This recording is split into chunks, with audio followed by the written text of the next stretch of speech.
Something massive just dropped in the F1 world. A bombshell from Christian Horner that could shake Red Bull and roll the dice on Aston Martin's future. And it all starts with Aston Martin deciding to sell its small stake in the racing team and Horner allegedly pouncing on the opportunity. Aston Martin, the maker of supercars, signed a binding letter of intent to sell its 4.6% share in the Aston Martin Aramco Formula One team. That might not sound like much, but the $146 million the deal would bring in is vital. The parent company is struggling. It issued a profit warning just yesterday, blaming U.S. tariffs and China's economic slowdown. Now, the firm expects to just break even this year. The stock price dropped 7% in one day. Aston Martin once launched on the London Stock Exchange in 2018 at £19 per share, valuing the company at £4.33 billion. Now shares are down to 71p, valuing it at around £826 million. An analyst at Third Bridge, Omer Mohammed, explained, "Going private is being considered as a potential path forward. Our experts say simplifying the ownership structure could improve agility, attract long-term partners, and reduce the administrative and financial burdens of public listing." That means this sale could signal a bigger shakeup. Still, on the product side, Aston Martin looks stronger than ever. The Vantage, DB12, and Vanquish are all well received. The SUV DBX now makes up roughly half of its sales. Mohammed added, "Despite these challenges, Aston Martin's client base offers some insulation.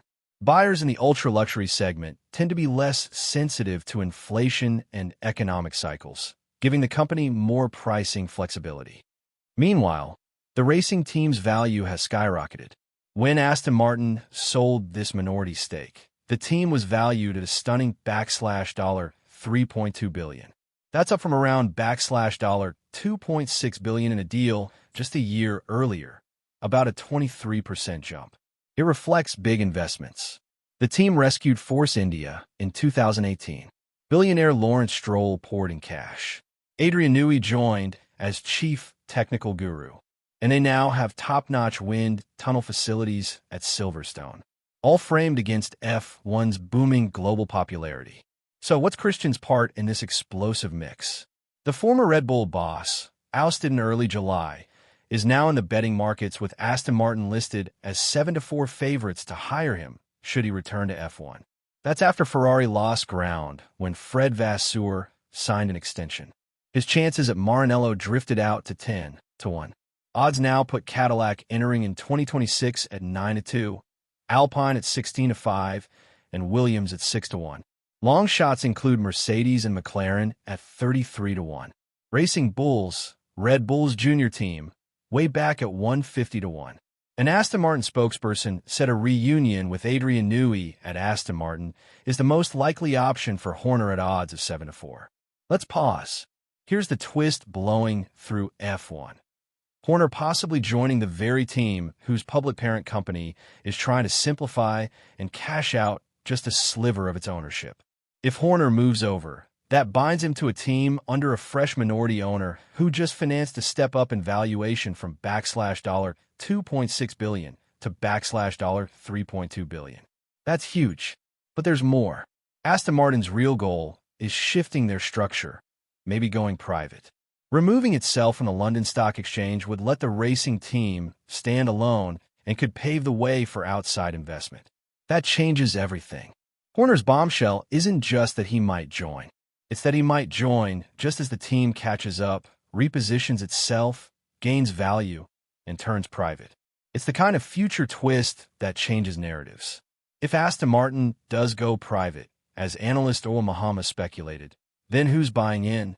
Who owns that new $146 million stake? Could it be a strategic move? Could Horner himself or someone close be involved? Remember, the buyer hasn't been revealed yet. What if Horner isn't just negotiating a job? What if he's helping shape ownership? And what does Red Bull think about all of this? Their former boss potentially partnering with Newey again at a team that's gunning for them by 2026. Imagine the paranoia, the pressure, the politics. This is more than team shuffling. It's the early rumblings of a power shift in F1.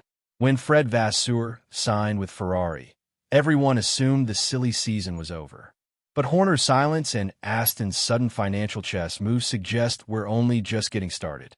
Because if Aston Martin emerges from this as a privately held juggernaut, led by Horner, designed by Newey, powered by Honda, and fueled by new investors, then Red Bull might have accidentally created their own biggest threat. And finally, the biggest question: why now?